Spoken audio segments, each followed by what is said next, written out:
When I found out that I would be part of the sequel for Mamma Mia, I was sort of equally terrified and very excited. It felt like such a kind of huge role to take on, because Donna as a character is so beloved and Meryl Streep is the best actress of all time. So I was a bit daunted by the thought of playing her, but I also couldn't be more excited.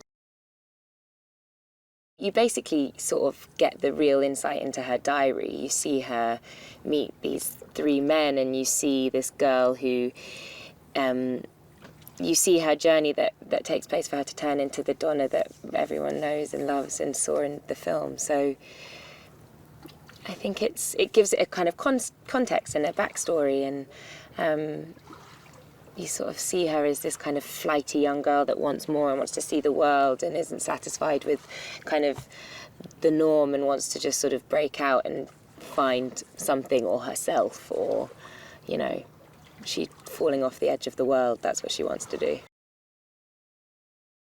I think that, you know, Benny and Björn and ABBA, it's some of the best pop music ever, and working with Benny, I saw that he is a true genius. I mean, what he does with how he plays each note, it's sort of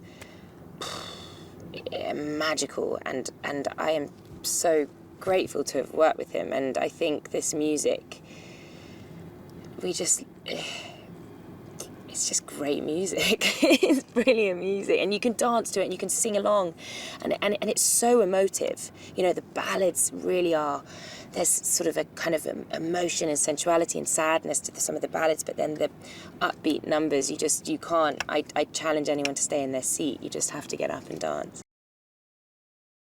Making this movie has been a bit like those magical summer holidays you have where you're like young and in love and happy, and you just think things are never going to get any better than this, and I think all the actors feel like that they sort of, we don't want to leave this island. There's something magical about it, and because it's just so beautiful, and you know, it's sunny and stunning, and I think that watching Mamma Mia feels like that. You feel this joy and abandon, and despite yourself, despite how cynical you may be, or how old you may be, or whether you're a man or a woman, you can't help but be kind of drawn into the joy of it all.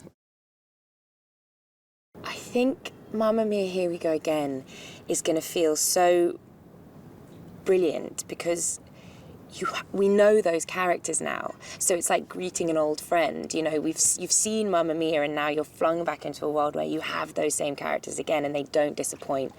And the story is really kind of beautiful and fun, but also powerful, with this feeling of kind of girl power and motherhood and independence, and you know, it's a brilliant story, and I think it comes to life through the magic of the music and the island.